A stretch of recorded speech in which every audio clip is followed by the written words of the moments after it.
Halo semua, di episode kali ini aku akan membawakan satu treat horor dari Prehistory yang berjudul Selepas Jam Kerja. Sebelum masuk ke ceritanya, tekan tombol like dan subscribe dulu biar kalian tidak ketinggalan cerita-cerita lainnya. Oke, jika sudah, kita langsung masuk saja ke ceritanya. Di tengah bisingnya Jakarta, terselip banyak pekerja berjibaku mencari nafkah. Seringkali harus melawan keadaan, menghadapi ketakutan karena terjebak di satu sudut kantor yang menyeramkan. Jadi, kisah tak terlupakan selepas jam kerja. Dua orang teman akan bercerita pengalaman seramnya di sini, di Prehistory. Banyak DM masuk dari teman followers menceritakan pengalaman seram yang pernah mereka alami. Salah satu topik yang banyak muncul adalah pengalaman seram di perkantoran.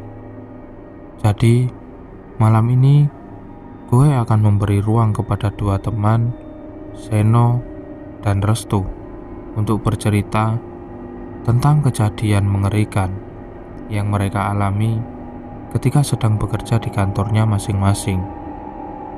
Yuk kita simak, seru dan seram pastinya. Seno, kantor di bilangan Jalan Tendean, Jakarta. Val, gue sholat dulu ya. Lo belum mau balik kan? Tanyaku ke Valdi yang duduk persis di depan, namun mengunggui.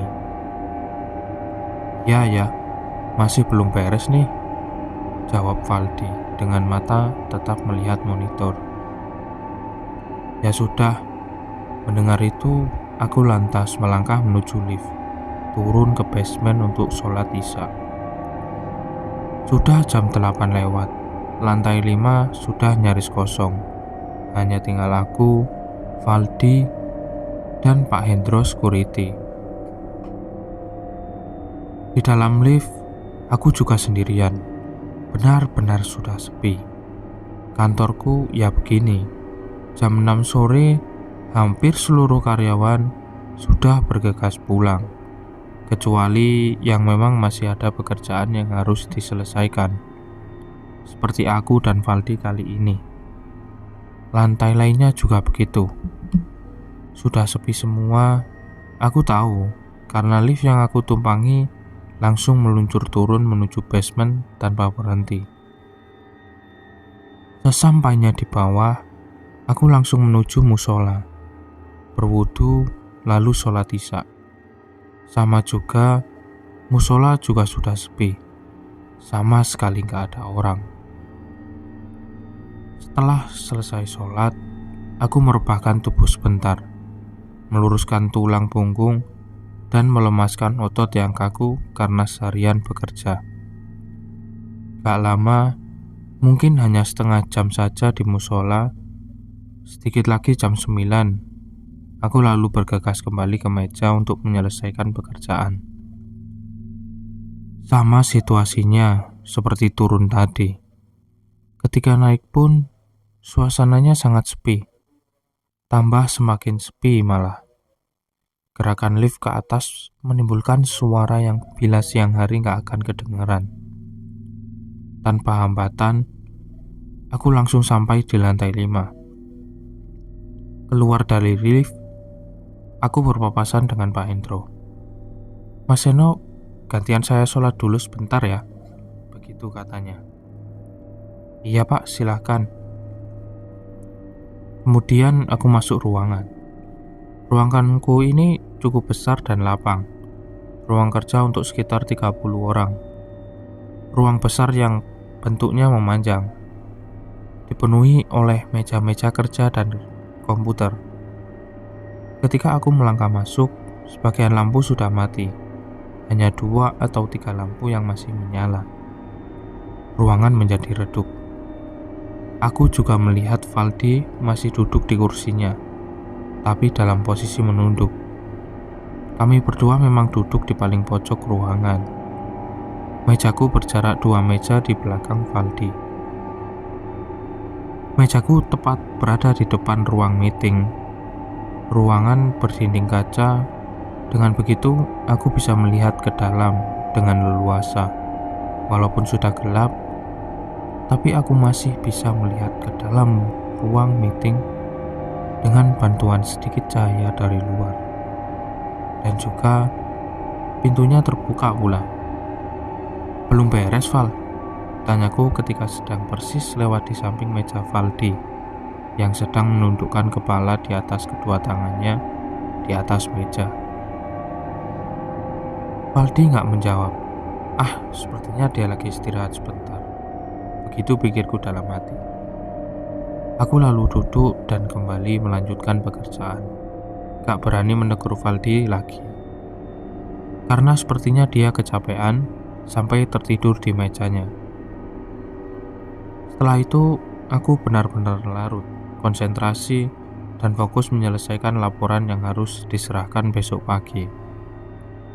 Kemudian, sekitar jam 9:30, konsentrasiku pecah ketika tiba-tiba terdengar suara pintu lift terbuka. Ting! Tak lama, muncul Pak Hendro di pintu ujung ruangan. "Aman, Mas Seno?"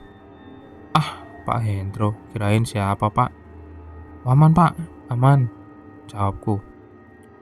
"Mas, saya ke pos bawah dulu sebentar ya, nanti balik lagi, ucapnya. "Oke, Pak, kami sebentar lagi pulang kok," jawabku lagi. Percakapan selesai, lalu Pak Hendro masuk lift dan turun menuju basement. Kembali, aku dan Valdi sendirian di lantai ini. Cuma aku sendirian, Deng, karena sejak tadi Valdi tertidur di mejanya. Ya sudah, aku lanjut kerja. Gak kerasa sudah jam 10 lewat. Sudah larut, tapi untunglah pekerjaanku sudah selesai semua. Setelah meregangkan badan sebentar, aku mulai membereskan meja dan barang-barangku, bersiap untuk pulang. Sementara itu, Valdi masih saja tidur di mejanya. "Val, balik yuk gue udah beres nih." Aku coba membangunkannya, tapi Valdi tetap bergeming, gak bergerak. Sepertinya nyenyak sekali tidurnya. Ya sudah, aku lanjut beberes, berniat akan membangunkan Valdi nanti setelahnya. Setelah selesai beberes, ketika baru berniat untuk berdiri lalu mendekati Valdi, tiba-tiba ponselku berbunyi. Ada pesan WhatsApp masuk. Tentu saja, aku lebih memilih untuk membuka ponselku dulu sebelum pergi meninggalkan meja. Benar, ada pesan masuk. Lalu aku membacanya. Kemudian aku terdiam, termenung sebentar, coba mencerna pesan WhatsApp yang baru saja selesai aku baca. Jantung mulai berdegup kencang. Aku terdiam duduk bersandar, bingung harus berbuat apa. Pesan WhatsApp itu ternyata dikirim oleh Valdi. Isi pesannya adalah, "Bro, lu masih di kantor kan? Komputer gue udah mati belum sih? Tadi gue buru-buru banget pulangnya, sampai lupa udah matiin komputer apa belum, Kalau masih hidup tolong matiin ya, bro, Itu isi pesan WhatsApp Valdi. Sambil tangan gemetaran, aku lantas menjawab pesan WhatsApp itu. "Komputer lu monitornya udah mati sih, Val. Emang lu cabut kapan sih? Kok gue gak tahu?" tanyaku. "Gue balik pas lu ke sholat tadi. Bini gue nelpon nyuruh pulang cepetan. Kenapa emang, bro?" Aku gak menjawab lagi. Lalu perlahan memasukkan ponsel ke dalam tas. Ternyata Valdi sudah pulang, meninggalkan kantor sejak jam 8. Lantas, siapa yang duduk menunduk di mejanya sejak tadi? Laki-laki mengenakan kemeja putih, posisi menunduk tertidur di meja Valdi. Di tengah kekalutan, tiba-tiba terdengar lagi suara lift terbuka. Ting! Tunggu. Aku menatap pintu ruangan di kejauhan. Siapa yang datang? Pak Hendro kah? Semoga benar dia. Beberapa belas detik setelah suara lift, Akhirnya aku melihat sosok yang sepertinya baru saja keluar dari dalam lift. Langkah mereka perlahan, masuk ke ruangan tempatku berada. Mereka, ya mereka. Jadi bukan hanya satu orang, tapi ada beberapa. Aku yang berada di paling sudut belakang ruangan hanya bisa diam sambil terus memperhatikan siapakah mereka yang sedang melangkah masuk ruangan. Setelah itu, aku perhatikan lebih seksama lagi. Ternyata mereka 3 orang, 2 laki-laki dan 1 perempuan. Semuanya berpakaian layaknya pekerja perkantoran. Yang laki-laki mengenakan kemeja putih dan berdasi, sedangkan yang perempuan mengenakan jas wanita berwarna gelap. Aku masih belum bisa melihat wajah mereka dengan jelas, karena lampu ruangan sudah redup. Tapi satu yang pasti, mereka berjalan ke arahku, menuju ke mejaku. Langkah mereka sangat pelan, berjalan terus mendekat. Aku sama sekali gak bisa berbuat apa-apa, karena kalaupun mau melarikan diri keluar ruangan, aku harus melewati mereka, harus berpapasan dengan sosok-sosok misterius itu. Sosok yang aku sangat yakin kalau bukan manusia. Benar, ketika sudah mendekat dan makin mendekat lagi, akhirnya aku dapat melihat wajah mereka satu persatu. Laki-laki yang berjalan paling depan terlihat berumur sekitar 50 tahun, berkumis, dengan rambut nyaris tertutup uban semuanya. Laki-laki kedua lebih muda, perawakannya lebih kurus, sedangkan yang perempuan rambut panjang berwarna gelap. Namun, aku melihat ada kesamaan di antara mereka bertiga. Mereka tersenyum di atas wajah pucatnya. Wajah-wajah yang aku sama sekali gak mengenalinya, sangat mengerikan. Masih ingat sosok laki-laki yang sejak tadi duduk menunduk di meja Valdi kan? Tiba-tiba dia bangun dari tidurnya lalu berdiri. Ketika 3 sosok yang baru masuk ruangan sudah tepat berada di samping meja Valdi. Akhirnya mereka berempat sangat dekat dengan mejaku, sangat dekat. Mereka diam sebentar di samping meja Valdi sebelum kemudian melanjutkan langkah menuju mejaku. Senyum masih terus mengembang di wajah. Langkah pelan juga masih mereka lakukan. Aku ketakutan, jantung berdetak kencang, duduk bersandar di kursi, gak tahu harus berbuat apa. Ketika akhirnya mereka sudah benar-benar sudah berada di sampingku, di dekatku, tapi untunglah ternyata mereka gak berhenti, tapi terus melangkah ke belakang, menuju ruang meeting. Aku terus memperhatikan, sampai akhirnya mereka masuk ruang meeting yang sudah dalam keadaan gelap.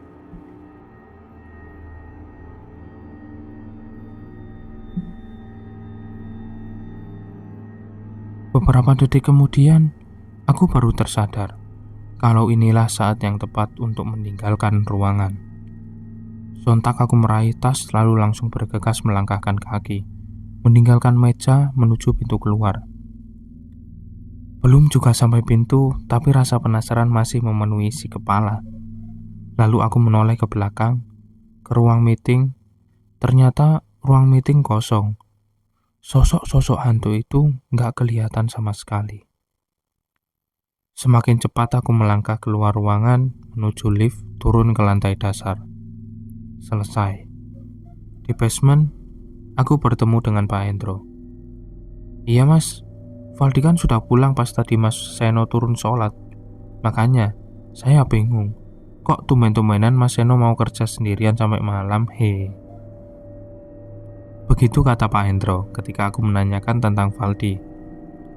Setelah kejadian itu, aku gak pernah mau lagi lembur sampai malam sendirian.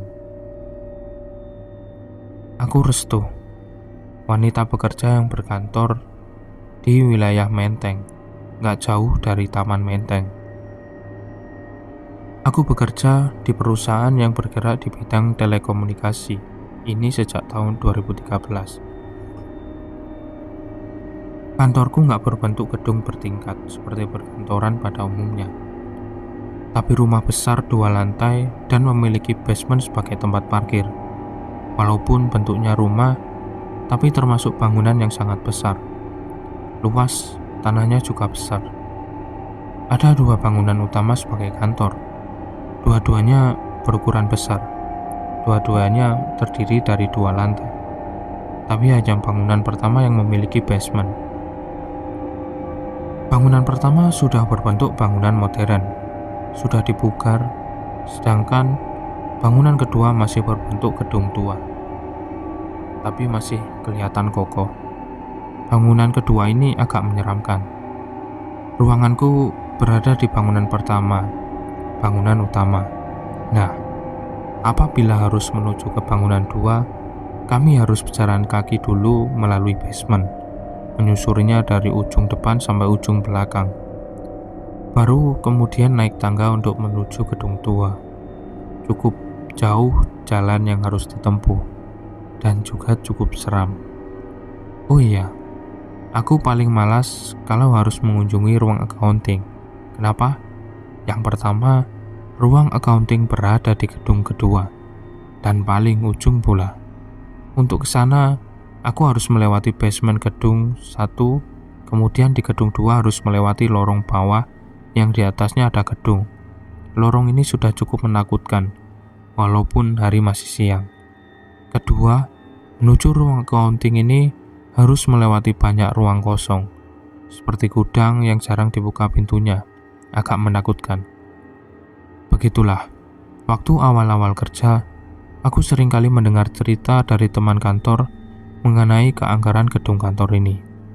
Bermacam cerita, ada yang menurutku biasa saja, ada yang sangat menyeramkan juga. Tapi setelah aku coba simpulkan, ternyata ada benang merah di semua cerita dari teman-temanku itu. Ada satu kesamaan dari yang mereka ceritakan.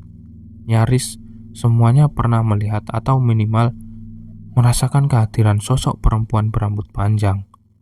Namun, warna pakaiannya berubah-ubah. Kadang merah, kadang putih. Ada juga beberapa teman yang pernah melihat sosok ini sedang mengenakan topi khas perawat di kepalanya. Perawat? Ya, perawat. Waktu itu, setelah hampir 1 tahun bekerja, sama sekali aku belum pernah merasakan hal-hal seram seperti yang dialami oleh beberapa teman. Apalagi sosok hantu perawat perempuan. Belum pernah. Sampai akhirnya, seiring berjalannya waktu dan load pekerjaanku semakin banyak, aku jadi sering kali harus kerja lembur sampai malam. Atau malah harus datang pagi-pagi sekali sampai kantor. Ya, akhirnya aku merasakan dan mengalami semuanya. Kejadian seram di kantorku di Bilangan Menteng. Aku lupa waktu itu hari apa, tapi ingat sekali kalau jam 6 pagi, aku sudah sampai di kantor. Sudah duduk di mejaku di lantai 2 gedung 1. Kenapa masih pagi banget sudah di kantor? Karena aku harus mempersiapkan barang yang akan dibawa kurir untuk diantarkan ke beberapa kantor cabang. Setelah sudah 1 tahun bekerja, ini menjadi kegiatan rutinku beberapa kali dalam 1 minggu. Memang, ada security 24 jam yang menjaga kantor. Tapi mereka gak bisa menemaniku di lantai 2 karena harus standby di pos jaga gerbang kantor. Maka dari itulah, jam 6 pagi itu aku benar-benar sendirian di dalam gedung 1. Office boy, office girl kemana? Mereka baru akan datang jam 7. Pagi pak, ucapku ke Pak Oji yang sedang berjaga di pos security depan. Pagi Mbak Restu. Wah, pagi amat nih, tumben. Begitu kata Pak Oji. Setelah melewati pos security, lalu aku melangkahkan kaki menuju pintu utama. Di dalam, tentu saja lobi masih kosong. Belum ada siapa-siapa. Setelahnya, aku melangkah menuju tangga ke lantai 2. Dalam perjalanan menuju tangga, aku harus melewati lorong panjang. Yang kanan kirinya ada ruang kerja staf lantai 1 Ruangannya luas, berdinding kaca, sehingga aku dapat melihat ke dalamnya dengan jelas. Di paling ujung lorong, di belakang, tempat di mana toilet dan gudang berada. Tapi belum sampai ujung lorong, aku sudah harus naik tangga ke lantai 2, menuju meja kerjaku. Tapi nanti, aku juga harus kembali turun ke lantai 1. Ada yang harus aku lakukan di gedung utama. Di gudang utama. Sepi. Suasana gedung 1 ini sangat sepi. Hanya suara langkah kakiku saja yang terdengar. Setiap sudut yang lewati hanya dengung kosong. Sekat suara benar-benar hanya berisi desis hening. Aku belum merasakan keanehan apa-apa. Di kepalaku hanya berputar memikirkan pekerjaan yang harus aku lakukan ketika sudah sampai di meja. Setelah selesai menaiki tangga, aku sampai di lantai 2. Sama, lantai 2 juga sangat sepi. Hanya beberapa lampu saja yang dibiarkan menyala.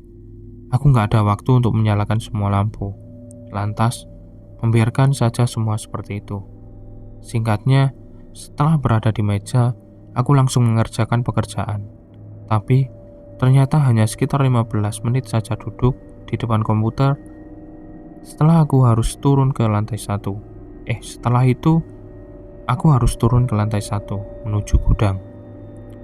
Lantai 2 masih kosong, melompong ketika memperhatikan sekitar. Lantas, aku langsung melangkah keluar ruangan menuju tangga. Lagi-lagi, hanya suara langkah kakiku saja yang kedengaran. Gak ada suara lain. Tapi sebentar, sepertinya aku mendengar sesuatu. Ketika sudah dekat tangga, ternyata aku mendengar suara langkah kaki. Dapat kupastikan kalau itu bukan suara kakiku. Langkah kaki yang sepertinya sedang menuruni tangga menuju lantai 1. Tak, tak, tak, tak. Begitu suaranya. Aku langsung mempercepat langkah, coba mengejar sang empunya langkah kaki di depanku itu. Mbak Juni, aku memanggil nama salah satu office girl. Aku pikir bisa saja itu suara sepatu Mbak Juni. Tapi gak ada jawaban. Lalu aku melangkah menuruni tangga. Sementara suara langkah kaki di depan masih saja kedengaran. Akhirnya, aku sampai juga di ujung tangga di bawah. Di lantai 1, persis di depan tangga ada lorong panjang. Ke kanan menuju gudang dan toilet, ke kiri menuju lobi dan pintu utama. Sempat beberapa detik aku memperhatikan lorong itu. Ke kanan dan ke kiri, kosong, sama sekali gak ada siapa-siapa. Suara langkah kaki yang tadi pun gak kedengaran lagi. Ya sudah, aku lalu melangkah menuju gudang di belakang. Panjang lorong yang harus aku tempuh untuk sampai gudang sekitar 20-25 meter. Cukup jauh, tapi mau gak mau harus menyusuri juga lorong gelap itu. Sesampainya di ujung, aku berbelok kiri, letak di mana gudang berada. Pintu gudang masih tertutup dan terkunci. Lalu aku membukanya. Setelah sudah berada di dalam, aku menyalakan lampu, kemudian menuju meja komputer. Aku akan memeriksa ketersediaan barang di komputer itu. Posisi komputer menghadap pintu keluar. Di sebelah pintu keluar, ada lemari besar yang bagian depannya terbuat dari kaca. Dari belakang meja komputer, ada banyak rak yang berjejer sebagai tempat barang-barang penjualan. Gak mau membuang waktu, aku langsung menyalakan komputer dan langsung bekerja. Nah, di saat inilah perasaanku mulai gak enak. Karena kembali teringat dengan suara langkah kaki yang terdengar di tangga tadi. Itu langkah kaki siapa sebenarnya? Selain itu, gak nyaman, dingin, dan kosong. Aku sendirian di dalam ruang besar ini. Aku sendirian di dalam gedung besar ini. Sendirian, benarkah? Perasaan semakin gak enak, karena merasa kalau sepertinya aku gak sendirian. Tapi walaupun begitu, aku masih coba untuk gak menghiraukan perasaan itu. Aku lanjut menyelesaikan pekerjaan, sampai akhirnya Aku gak bisa menyangkal perasaanku lagi. Ketika aku melihat sesuatu, ada yang menarik perhatianku. Kalau aku perhatikan, ada sesuatu di lemari kaca besar yang ada di hadapan. Dari lemari kaca ini, aku dapat melihat barisan rak besar yang ada di belakang aku duduk. Kenapa bisa begitu? Karena kaca yang ada di lemari dapat memantulkan pemandangan di belakang. Aku gak perlu menoleh. Dari pantulan lemari kaca, aku dapat melihat kalau ternyata ada sosok yang sedang berdiri memperhatikan. Ya, di antara rak-rak besar itu, ada sosok perempuan bergaun merah, sedang berdiri diam, menghadap ke tempat aku duduk. Gak terlalu jelas kelihatan, tapi dari pantulan lemari kaca, aku dapat melihat posturnya, bahkan wajahnya. Karena memang jarak kami sepertinya dekat. Dia mungkin hanya berjarak beberapa meter di belakang. Aku terdiam beberapa belas detik, coba mencerna peristiwa yang sedang berlangsung. Sampai akhirnya tersadar kalau aku sama sekali gak mengenal sosok perempuan itu. Aku terus menatap lemari kaca, sampai akhirnya sosok itu mulai bergerak. Perlahan dia memiringkan kepalanya, lalu tersenyum. Melihat itu semua, aku langsung bangun dari duduk dan bergegas melangkahkan kaki menuju pintu keluar gedung. Pintu keluar gudang. Sama sekali gak berani menoleh ke belakang. Setelah sudah berada di luar, lantas aku menyusuri lorong panjang menuju lobi depan. Di lorong panjang inilah, entah apa yang ada di pikiran, aku menoleh ke belakang. Di ujung lorong, persis di depan pintu gudang, aku melihat kalau ternyata perempuan bergaun merah sudah berdiri di situ. Berdiri sambil tersenyum, terus memperhatikanku. Semakin cepat saja aku melangkah, sampai nyaris berlari ketakutan. Setelah berhasil sampai keluar kantor, aku mengatur nafas sambil duduk di teras depan, menenangkan diri dan pikiran. Beberapa saat kemudian, satu persatu teman karyawan lain berdatangan. Ketika sudah ramai, aku baru berani untuk masuk kembali untuk melanjutkan pekerjaan. Itulah pengalaman pertamaku melihat sosok hantu bergaun merah. Selanjutnya, banyak kejadian menyeramkan yang aku dan teman-teman lain alami. Yang paling menakutkan adalah kejadian-kejadian seram yang terjadi di gedung tua. Aku akan lanjutkan ceritanya minggu depan ya. Oke, cukup sampai sini saja ceritanya. Jika kalian suka dengan cerita ini, atau kalian bisa membaca kelanjutannya, kalian bisa langsung kunjungi akun Bristory, atau kalian bisa kunjungi akun YouTube Day Bristory. Oke, cukup sampai sini saja ceritanya. Terima kasih. Sampai jumpa di cerita-cerita berikutnya.